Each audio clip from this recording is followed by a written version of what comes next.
আমরা কিন্তু সরকার এটা বন্ধ করেনি। যেমন বিদ্যুৎ বিচ্ছিন্ন করা হয়েছে, আমার শ্রমিক কর্মচারীরা বিচ্ছিন্ন করে দিয়েছে, এবং অন্যান্য সমস্ত কিছুই তাকে বিচ্ছিন্ন করে দেওয়া হবে, কারণ এগুলো আমাদের শ্রমিক কর্মচারী ওখানে থাকে। সরকারের এটা কিছু করার নেই, সরকার আমাদেরকে বলেনি বা দেশা বলেনি এটাকে মানে বিচ্ছিন্ন করতে।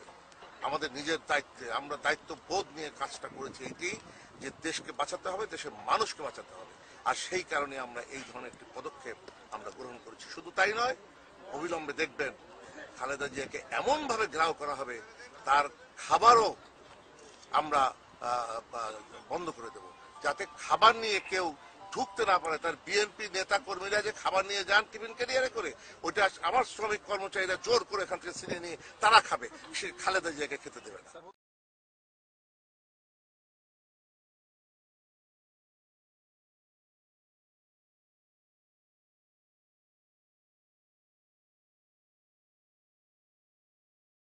আমি লাইনম্যান পদে আছি।